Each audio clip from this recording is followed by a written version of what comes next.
ರಾಷ್ಟ್ರಭಕ್ತರ ಬಳಗದ ವತಿಯಿಂದ ದೇಶದ, ರಾಜ್ಯದ ಮತ್ತು ನಗರದ ಅಭಿವೃದ್ಧಿಗಾಗಿ, ಹಿಂದುತ್ವದ ರಕ್ಷಣೆಗಾಗಿ ರಾಷ್ಟ್ರಭಕ್ತರ ಬಳಗದೊಂದಿಗೆ ನಗರದ ಪ್ರಮುಖರು ಕೈಜೋಡಿಸಿದ್ದಾರೆ.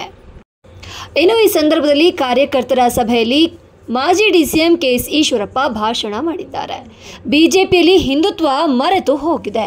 ಜಾತಿ ಉಪಜಾತಿಗಳು ಜಾಸ್ತಿ ಆಗಿವೆ. ಈ ದೇಶ ಹಿಂದುತ್ವದ ಮೇಲೆ ಇರೋದು. ಹಿಂದುತ್ವಕ್ಕಾಗಿ ಹೋರಾಟ ಮಾಡುತ್ತೇವೆ. ಅನೇಕ ಹಿರಿಯರು ತಪಸ್ಸು ಮಾಡಿ ಕಟ್ಟಿದ ಪಕ್ಷ ಬಿಜೆಪಿ. ಬಿಜೆಪಿಯ ಕಲುಷಿತ ವ್ಯವಸ್ಥೆ ಶುದ್ಧೀಕರಣ ಆಗೇ ಆಗುತ್ತೆ. ಬಿಜೆಪಿ ಶುದ್ಧೀಕರಣ ಆಗುವವರೆಗೆ ರಾಷ್ಟ್ರಭಕ್ತರ ಬಳಗ ಗಟ್ಟಿಯಾಗಿ ಕಟ್ಟುತ್ತೇವೆ.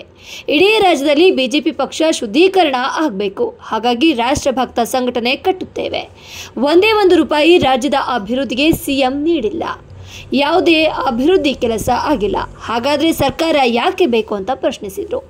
ಇನ್ನು ಆಶ್ರಯ ಮನೆಗಳ ಮೂಲಭೂತ ಸೌಕರ್ಯಕ್ಕೆ 12 ಕೋಟಿ ರೂಪಾಯಿ ನೀಡಿದ್ದೇನೆ ಅಂತ ಜಮೀರ್ ಹೇಳಿದ್ದಾರೆ.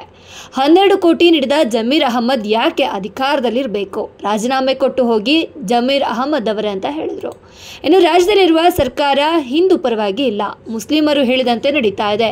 ಯುಟಿ ಖಾದರ್ ಕೋಮು ಸೌಹಾರ್ದತೆ ಸ್ಥಾಪಿಸಬೇಕು ಅಂತ ಹೇಳ್ತಾರೆ. ಸಾಬ ಸತ್ತಾಗ ಈ ಸಾಬನಿಗೆ ನೆನಪಾಗುತ್ತೆ. ಇಷ್ಟು ದಿನ ಎಲ್ಲಿ ಹೋಗಿದ್ದ ಅಂತ ಈಶ್ವರಪ್ಪ ಪ್ರಶ್ನಿಸಿದರು. ಯಾವ ಹಿಂದೂಗಳ ಬಗ್ಗೆನೇ ಇಲ್ಲ. ಇಷ್ಟು ವರ್ಷ ದಕ್ಷಿಣ ಕನ್ನಡದಲ್ಲಿ ಅನೇಕ ಹಿಂದೂ ಯುವಕರುಗಳ ಕಗ್ಗೊಲೆಗಳಾಯಿತು. ರಾಜ್ಯ ಸರ್ಕಾರ ಸುಮ್ಮನೆ ಇತ್ತು. ಮೊನ್ನೆ ಏಟಿಗೆ ಎದುರೇಟು ಅಂತ ಹೇಳಿ ನಮ್ಮ ಒಬ್ಬ ಮುಸಲ್ಮಾನ್ ಲೀಡರ್ನ ಹೊಡೆದಾಕಿದ್ರು. ಆಗ ಮಾನ್ಯ ಯುಟಿ ಖಾದರ್ ಅವರು ನಿನ್ನೆ ಒಂದು ಸ್ಟೇಟ್ಮೆಂಟ್ ಕೊಡ್ತಾರೆ. ಕೋಮು ಸೌಹಾರ್ದವನ್ನ ನಾವು ದಕ್ಷಿಣ ಕನ್ನಡದಲ್ಲಿ ಮಾಡಬೇಕಾಗಿದೆ. ಕೋಮು ದ್ವೇಷವನ್ನು ಯಾರು ಬಿತ್ತರಿಸ್ತಾರೋ ಅವ್ರ ಬಗ್ಗೆ ಸರ್ಕಾರ ಕಠಿಣ ಕ್ರಮ ತಗೋಬೇಕು. ಸಾಬ ಸತ್ತಾಗ ನೆನಪಾಯ್ತಾರಪ್ಪ, ನೀನೊಬ್ಬ ಸಾಬ ಆಗಿ ಡ್ಯೂಟಿ ಕಾದ್ರೆ ಹಿಂದೂ ಕಾರ್ಯಕರ್ತ ಸತ್ತಾಗ ಎಲ್ಲಿಟ್ಕೊಂಡಿದ್ರಿ ನಿಮ್ಮ ಬಾಯಲ್ಲಿ? ಸಭಾ ಅಧ್ಯಕ್ಷರಾಗಿರೋಕ್ಕೆ ನಿಮ್ಗೆ ಯೋಗ್ಯತೆ ಇದೆಯಾ?